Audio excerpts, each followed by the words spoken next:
Señores, continuamos aquí en su espacio Levántate, Nueva York. Si no se ha suscrito a nuestro canal de YouTube, le invito a que se suscriba. Acerque la cámara de su celular al código QR que aparece en su pantalla, le da a accionar y eso lo va a llevar directamente a nuestro canal de YouTube. Ahí usted va a encontrar este programa, Levántate, Nueva York, que hacemos de lunes a viernes de 7 a 9 de la mañana, pero también va a encontrar otro contenido tan interesante como este. Así es que póngase a la moda y suscríbase a Levántate Nueva York para que disfrute entrevistas como la que vamos a hacer en el día de hoy a una mujer de armas tomar que es muy reconocida en la República Dominicana por su lucha en favor de la comunidad del pueblo dominicano. Ella es la profesora María Teresa Cabrera, ex candidata a la presidencia de la República Dominicana por el partido Frente Amplio en las recientes elecciones pasadas del 19 de mayo. Buenos días, bienvenida una vez más, profesora, a Levántate Nueva York. Muy buenos días, un placer inmenso estar de nuevo levantándome con New York. Está conmigo hoy el señor José Rodríguez y también Rafael Osoria. Un abrazo a ese equipo. Buenos días, profesora. El placer es nuestro. Profesora, bueno, después de lo que pasó el 19 de mayo, nos gustaría conocer de usted cuál es la evaluación que usted hace de todo este proceso, de lo que pasó en la República Dominicana en las elecciones del 19 de mayo. Bueno, yo creo que los resultados finales del proceso electoral no eran tan sorprendentes porque si los distintos estudios de opinión daban cuenta de que el presidente actual de la República ganaría las elecciones en primera vuelta.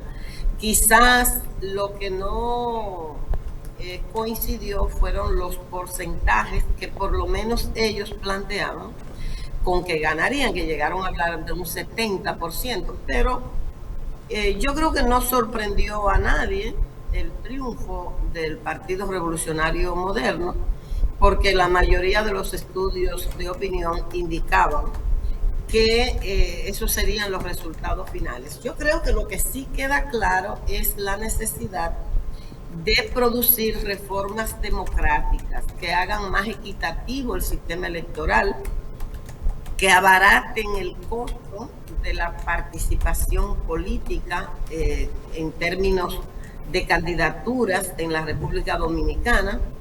Creo que se hace más que evidente la necesidad de modificar el método para la asignación de los diputados y diputadas, porque diputados que obtuvieron votación más alta quedan fuera y otros entran con menos de la mitad de lo que alguien que quedó fuera obtuvo. Entonces creo que eso lo hace muy inequitativo. Hace falta fortalecer la regulación que haga posible una participación con mayores niveles de equidad en el proceso, en las campañas electorales en la República Dominicana. Creo que eso sí quedó confirmado como una necesidad para poder avanzar en términos de democráticos.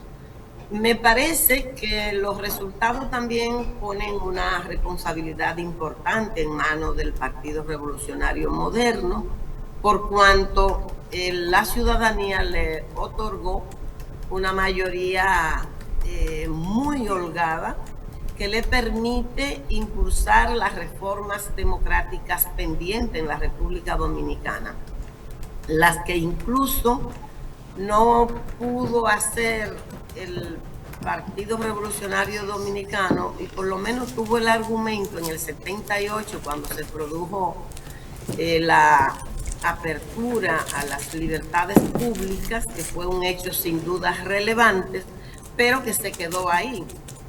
Y una de los argumentos era que efectivamente el doctor Balaguer se quedó con 4 senadurías para garantizarse una mayoría en el Senado y que eso le imposibilitaba impulsar reformas. Yo creo que ahora tienen esa posibilidad de tratar de producir reformas que apunten en el sentido de la democratización de la vida política, social y económica de la República Dominicana. Vamos a ver qué ocurre. Profesora, se está hablando de reforma fiscal, reforma constitucional. A usted la he escuchado hablar de la reforma fiscal, el cual aparentemente usted se muestra de acuerdo. ¿Cuáles serían los puntos en cuanto a la reforma fiscal que deben ser tocados en la Constitución de la República? Y en cuanto a la reforma fiscal, ¿quién debe cargar con el mayor peso? Sí, nosotros hemos dicho que en la República Dominicana hace falta producir una reforma integral que derive en una auténtica separación de los poderes públicos, que contribuya a elevar la calidad de la representación ciudadana en esos poderes públicos, que tienda a reducir la centralización del poder que se concentra en la figura presidencial. Y obviamente eso implica también concebir el municipio, el gobierno local, como un factor de democracia y de desarrollo, y que debieran regresarle competencias que le fueron quitadas, le fueron retiradas al municipio, e incluso durante el gobierno de ocupación de 1916, desde entonces. Entonces nosotros sí creemos en la necesidad de impulsar reformas democráticas. El tema es si son reformas o son contrarreformas, pero reformas democráticas este país necesita, porque nosotros hemos dicho que la problemática nacional la ubicamos precisamente en las características más relevantes del régimen político nuestro, que se sintetizan en el carácter clientelar del Estado, en la debilidad institucional, la corrupción y la impunidad, la centralización del poder y la concentración de la riqueza. Esos rasgos son lo que, digamos, definen la lógica con que se deciden las políticas públicas en la República Dominicana, incluyendo la fiscal. Por eso. ¿Sí? ¿Perdón? No, continúe. Ajá. Por eso nosotros consideramos que sí es pertinente una reforma fiscal. Ahora bien, esa reforma debe orientarse a cambiar la lógica que ha prevalecido y prevalece hasta hoy en la política fiscal, en el régimen tributario de la República Dominicana, que tiene un carácter bastante regresivo, que significa que los que menos tienen son los que pagan más impuestos, que se grava demasiado el consumo y que las personas, el grupo de familia que concentra la riqueza en la República Dominicana aporta muy poco en lo que recauda el gobierno en calidad de administrador del Estado. Entonces, lo primero es que la reforma debe ser integral. Integral quiere decir que debe preguntarse de dónde van a salir los recursos que el Estado el gobierno tiene que recaudar. Eso implicaría entonces cambiar la lógica que acabo de indicar, es decir, debería aumentarse la carga impositiva al patrimonio y a la rentabilidad, es decir, a las ganancias. Eso haría que quien más ingresos tiene, pague más, que es lo justo en cualquier lugar del mundo. Segundo, tiene que tocar el gasto. La República Dominicana ha mantenido una cantidad de exenciones, tiene un gasto tributario altísimo, que termina favoreciendo, beneficiando a los mismos sectores que concentran la riqueza, y esas exenciones, esos privilegios no han derivado, no han tenido un impacto social que usted pueda decir que sea, digamos, relevante. En ese sentido, nosotros creemos también que una reforma fiscal integral, como la concebimos, debería garantizar una revisión exhaustiva de ese esquema de privilegio que permanece en la República Dominicana, que al final no ha beneficiado, digamos, a la pequeña y mediana empresa, que podría, a pesar de que generan una cantidad de empleo importante, no han contado con ese nivel de apoyo. Entonces creo que eso hay que revisarlo. Pero también la reforma fiscal tiene que tocar el gasto. Es decir, ¿cómo se gasta? ¿En qué se gasta? ¿Cómo se definen las prioridades del gasto del gobierno? Creo que no puede hablarse de una reforma fiscal si no se va a tocar tanto las recaudaciones, es decir, la fuente de ingreso, como el destino de esos ingresos, cómo se va a gastar, cuáles serán las prioridades. En ese orden, nosotros creemos que es importante la posibilidad de una reforma, pero que esté orientada a darle solución a esos problemas esenciales que hacen que la política fiscal se mantenga en la lógica del propio sistema político nuestro. Profesora, por eso también profesora, ¿cuál cree usted que es el mejor método que debe utilizar el gobierno en este caso para crear una reforma, como usted lo acaba de decir, integral? Y si usted, como parte de la oposición, estaría dispuesta a ser parte de esas decisiones. Yo creo que una reforma fiscal es un tema que es de interés general.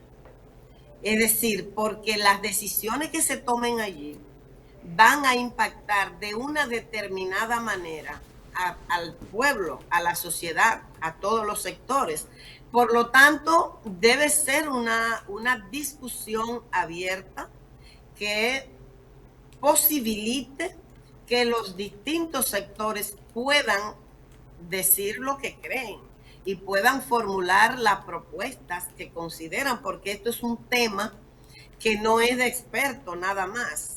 Tienen que haber expertos, por supuesto, pero aquí hay un componente político que implica a toda la ciudadanía, implica a los sectores populares, implica a los pequeños productores, implica a las pequeñas y medianas empresas, al gran empresariado, a la gran oligarquía, pero también a la diversidad de sectores que conforman la sociedad dominicana. Yo pienso que una discusión de un tema tan impactante para toda la sociedad debería ser objeto de una discusión en la que todos los sectores puedan decir lo que creen, puedan participar en la discusión y en la formulación de propuestas.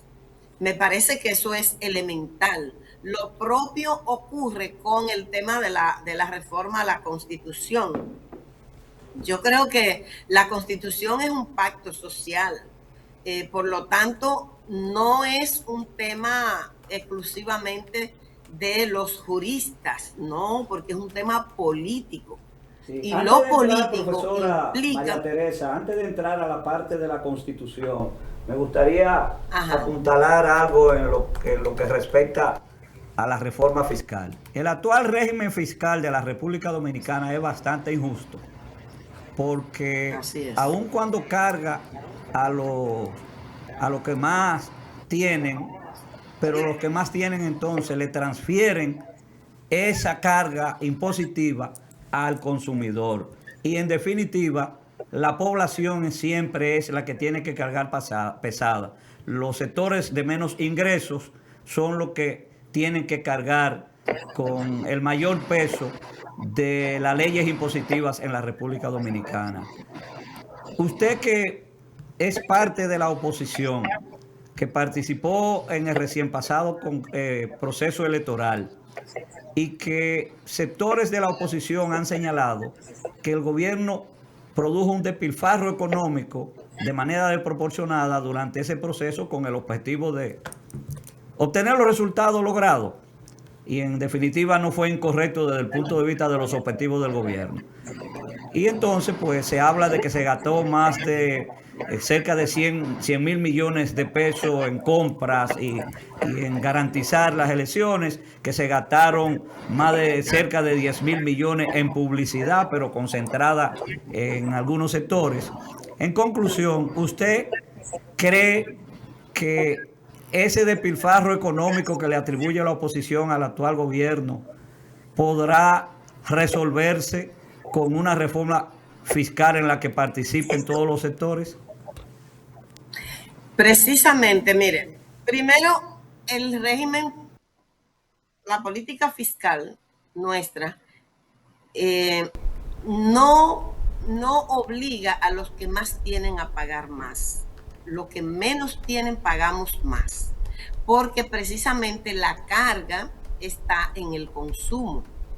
Y ocurre que el que gana 30,000 pesos, 40,000 pesos, 50,000 pesos, tiene que gastarlo todo porque no le alcanza para ahorrar, porque el costo de la vida le obliga a consumir eso que gana. Por lo tanto, paga impuestos por todo lo que recibe como ingreso.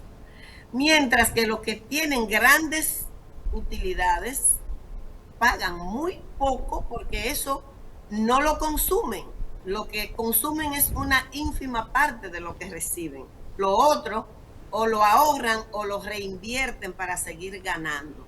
Entonces, eso es, ahí es que está la injusticia y el carácter regresivo del régimen tributario que hace parte de la política fiscal.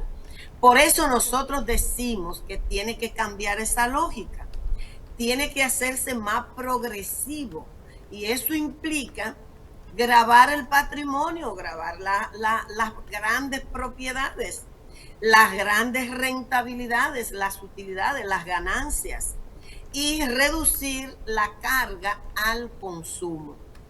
Si eso se acompaña de mejorar la calidad de los servicios públicos, entonces estaríamos tendiendo a generar una situación de mayor justicia fiscal. Ahora, yo le voy a decir una cosa, el pueblo dominicano tiene que tener una cosa clara. Eso no se logra si no es con movilización cívica, movilización que haga sentir la voz de los que nunca son tomados en cuenta por lo que toman esas decisiones. Se necesita generar un nivel de movilización ciudadana para presionar en el sentido de que la reforma fiscal realmente sea fiscal. Eso es lo primero, porque nosotros tenemos por costumbre que nos anuncian una reforma fiscal y termina siendo tributaria para aumentar los impuestos a los que menos tienen. Eso es lo que no puede ocurrir. Segundo, para que sea integral, tiene que tocar la parte del gasto y todo lo que posibilite las brechas que hacen posible el dispendio de recursos públicos, tiene que ser cerrada esa brecha. Precisamente por eso decimos que es necesario, por un lado, la revisión de las exoneraciones, exenciones, el gasto tributario en sentido general y el gasto del gobierno. Es decir, hay que garantizar que el gasto se oriente a las verdaderas prioridades de la nación, que se fortalezcan mecanismos de control, de contrapeso, que pongan un freno. Por eso también creo que esto tiene que estar acompañado en el otro elemento que tiene que ver con la reforma constitucional, en la que debe, una cuestión fundamental es reducir esa capacidad, ese poder que concentra el Ejecutivo y tender a establecer verdaderos mecanismos, órganos de contrapeso.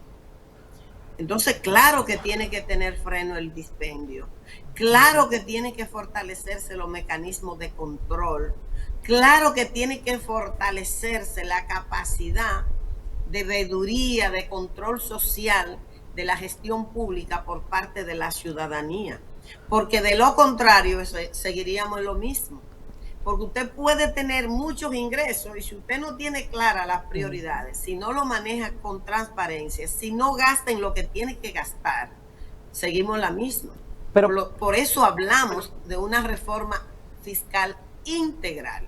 Pero profesora, la reforma constitucional se ha hablado, el presidente ha hablado de del lado del oficialismo, se ha hablado de esa reforma a la Constitución de la República Dominicana, pero en ningún momento se ha hablado de eso que usted está diciendo. Solamente han dicho que es para blindar, para poner un candado simplemente a la reelección. No han hablado de reducir los poderes que tiene el presidente de la República Dominicana, y usted habló, y lo hemos dicho aquí en otras ocasiones, de darle a cada uno de los poderes del Estado la posición que debe ocupar dentro del Estado de la República Dominicana. Ellos no han hablado de eso, solamente han dicho de blindar la reelección de la República Dominicana.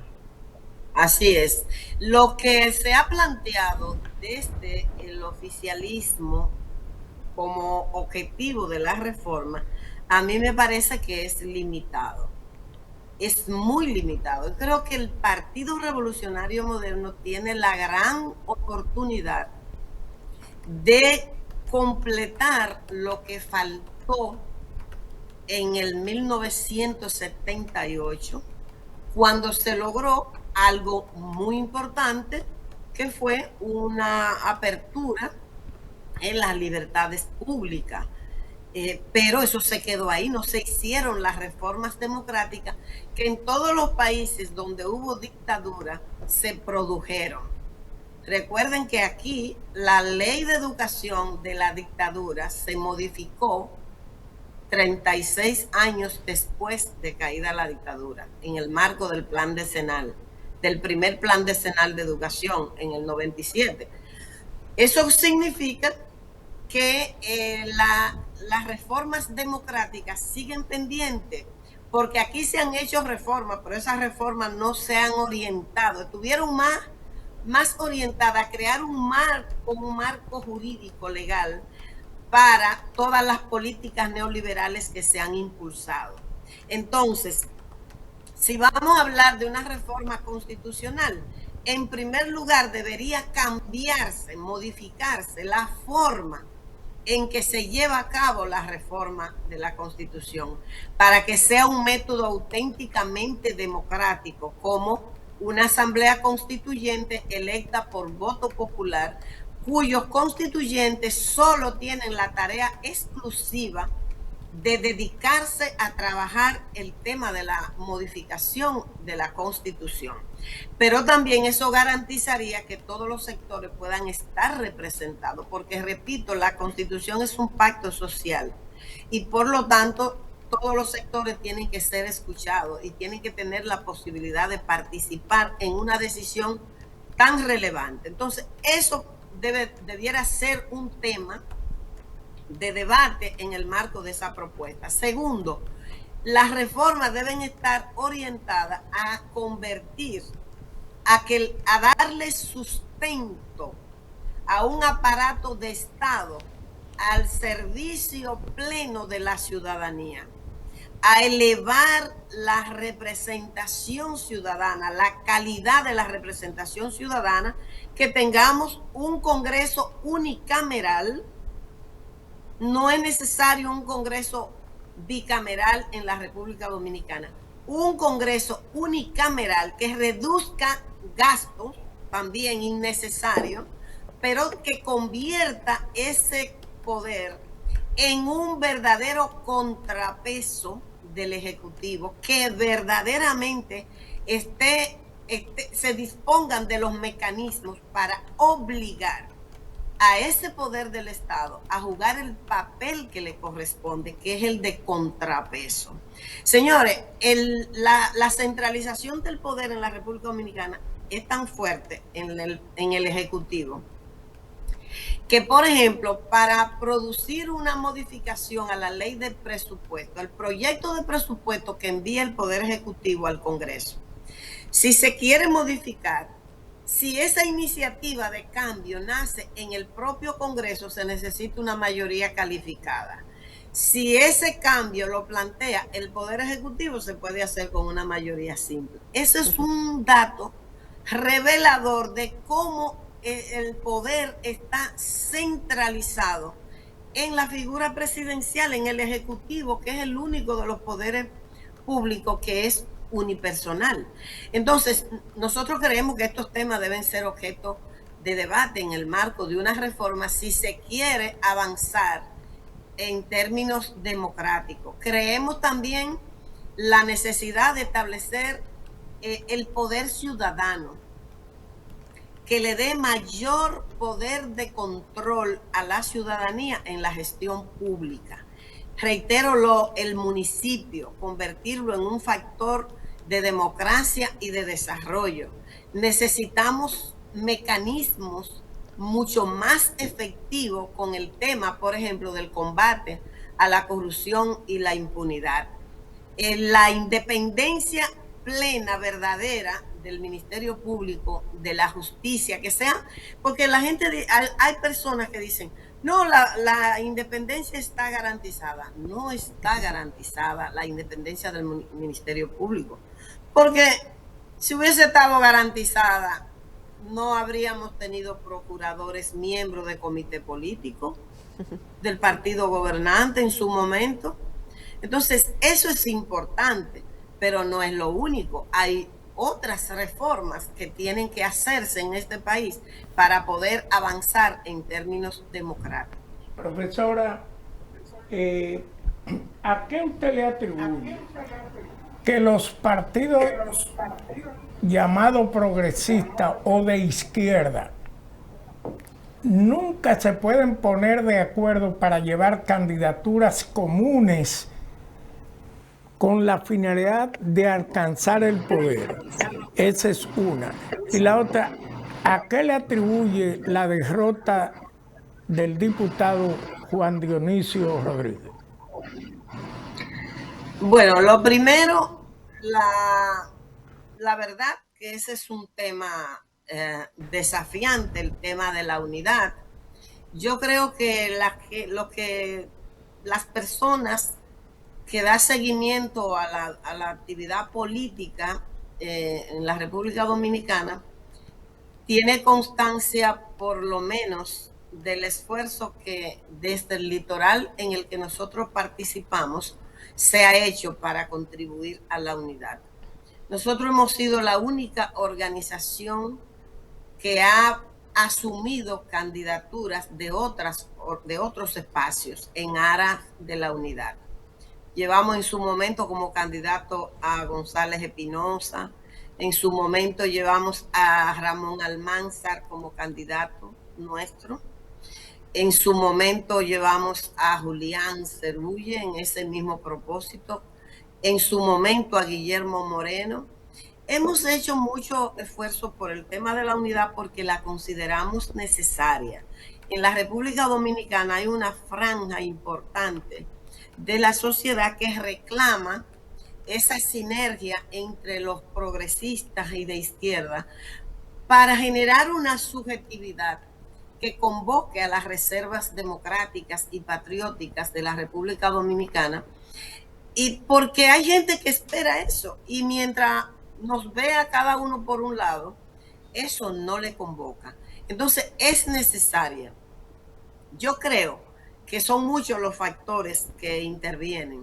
Tiene que ver con la propia idiosincrasia del pueblo dominicano. Este es un país que tiende a la dispersión. Aquí hasta las empresas familiares se dividen, las orquestas familiares se dividen, y en el ámbito político y en el litoral nuestro ha costado. Yo creo que ese es un factor. El otro tiene que ver con lecturas distinta de la realidad de la República Dominicana. Y a veces abordamos la actividad política desde los sentimientos y no como una ciencia que es.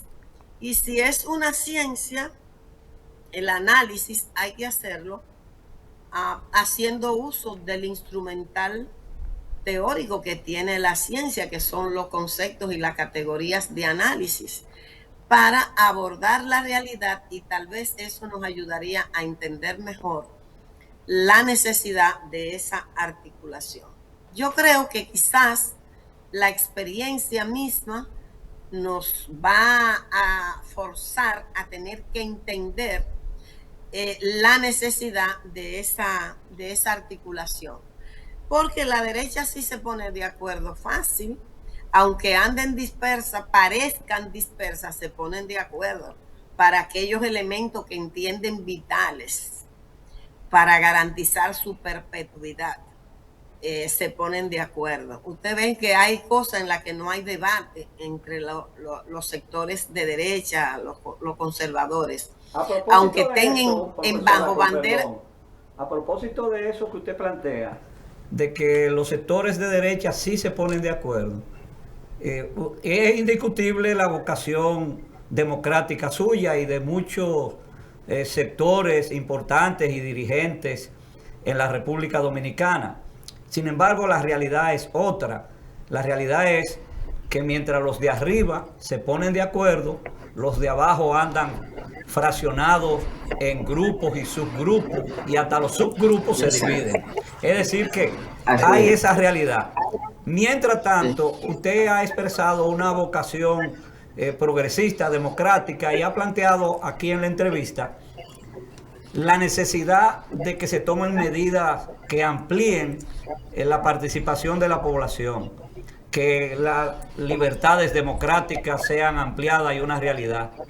Sin embargo, la posición del gobierno parece que es otra, porque tenemos la ley del DNI, que lo que hace es que aplica mordaza y aplica una serie de medidas restrictivas que limita en gran medida, a nuestro modo de ver, las posibilidades de ampliar las libertades democráticas.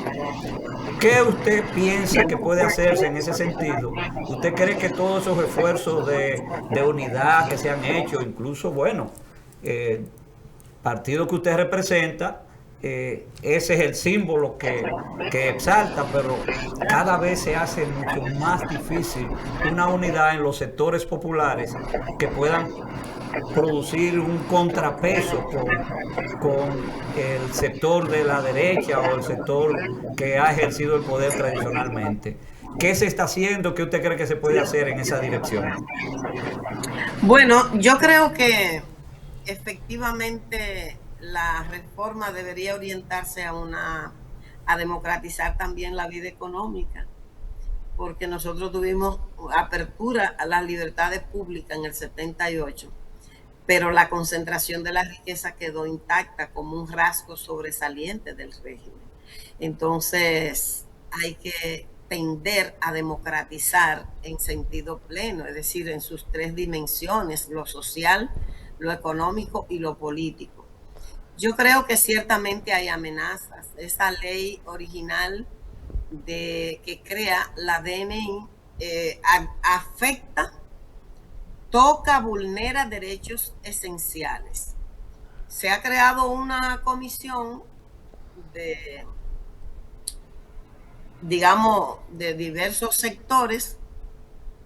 Se espera que haya un informe de lo que se ha acordado en ese marco, pero yo creo que la ciudadanía tiene que estar pendiente, porque nosotros no podemos permitir que lo que se ha conquistado con tanto esfuerzo en la República Dominicana en materia de libertades públicas y derechos democráticos se vulneren. Creo que eso crea un desafío. Yo pienso que el tema de la unidad que plantea efectivamente sigue siendo un desafío, sigue siendo una tarea necesaria. Yo confío en que después de un proceso como el que hemos concluido, corresponde la evaluación objetiva, una evaluación con rigor, y corresponden también adoptar las tareas que correspondan a esas conclusiones. Yo pienso que la necesidad de construir esas sinergias sigue siendo importante. Hay la necesidad de fortalecer de las organizaciones que tenemos. Necesitamos ponerle énfasis al tema de la construcción de esas organizaciones, esas estructuras que son fundamentales por la característica que tiene el sistema electoral dominicano. Usted necesita de una gran estructura, incluso para asegurarse de que el voto que le depositan se lo registren a usted. Se cuentan. Profesor, el tiempo se nos termina, lamentablemente, pero brevemente, antes de darle las gracias por su participación, el voto obligatorio, a propósito que usted habla de que el voto se cuente, el voto obligatorio, ¿está María Teresa de acuerdo? ¿Y cuál es el siguiente paso político de la profesora María Teresa Cabrera? Brevemente, que se nos acaba el tiempo. Bueno, nosotros creemos, por lo último, que en este momento los resultados del proceso electoral plantean un desafío importante. Hay una sola organización que tiene todo el poder concentrado. Eso requiere de una ciudadanía más activa. Hay en debate temas importantes. Debemos contribuir a articular, a generar un proceso que pueda hacer que la voz de los sectores que no están representados en los diálogos que propicia el gobierno, que lo hace con los partidos mayoritarios, que lo hace con los ricos, es decir, los empresarios, el gran empresariado, que ese espacio, esas voces también puedan ser escuchadas. Creemos que hay que dedicarle interés y esfuerzo a ese propósito. Y en ese sentido, el próximo domingo nosotros estamos organizando un simposio que justamente va a abordar el tema de la reforma fiscal y la necesidad de la justicia fiscal. Creemos también, estamos inmersos en un proceso de evaluación del que habrá de derivar en conclusiones en relación a todo lo que debe ser mejorado, al qué hacer, y a partir de ahí el esfuerzo tiene que estar orientado a la construcción de la organización. Y en ese sentido nosotros queremos aportar, queremos contribuir a ese esfuerzo necesario para fortalecer la estructura orgánica del Frente Amplio y su nivel de articulación con otros sectores sociales. Gracias, profesora. El tiempo se nos terminó, lamentablemente. La invitación para otra ocasión, y darle las gracias porque gracias usted siempre está presta aquí en Levántate Nueva York. Gracias, profesora. Ustedes. Vamos a hacer una breve pausa ahora, señores. Regresamos enseguida.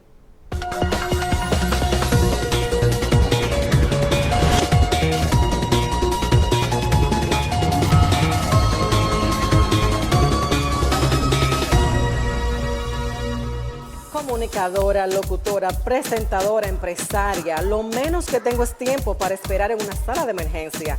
En caso de chequeo general, rayos X, fracturas y ahora con servicio de cardiología, el Centro de Urgencia Médica de la 181 y Audubon, Alto Manhattan, es mi única opción. El Centro de Urgencias Médicas, en el 521 West de la calle 181, esquina Audubon en el Alto Manhattan, está para servirte. Kennedy Radio Dispatch con su teléfono 212-283-1111. Recuerden, para usted ir al supermercado y donde quiera que tenga que moverse, tiene que usar los servicios de Kennedy Radio Dispatch. Baje la aplicación por su app, Kennedy Radio Dispatch, la base más... Ya tienes la edad de jubilación, 62 o 65. Para ti, tu familia y amigos, aquí tenemos la solución. Llama ahora al teléfono 914-557-0247. Si necesita home attendant, llama al teléfono 914-557-0247. Las consultas son completamente gratis. Rafael Díaz, consultor de seguros de salud. Llama al teléfono 914-557-0247. Las consultas son completamente gratis. Love can come in many forms. The ancient Greeks had words for the different kinds of love. Storge is the love you have for your family. Eros is romantic love. Philia is the love you have for friends. But agape is selfless love, a compassion for anyone, to step up when someone is in need, to sacrifice for their well-being because you do anything for them. Whether it's an early morning appointment or a late-night discharge, Agape Transportation makes sure you reach the care you need with the compassion you deserve. Because we know it's not just transportation, it's healthcare.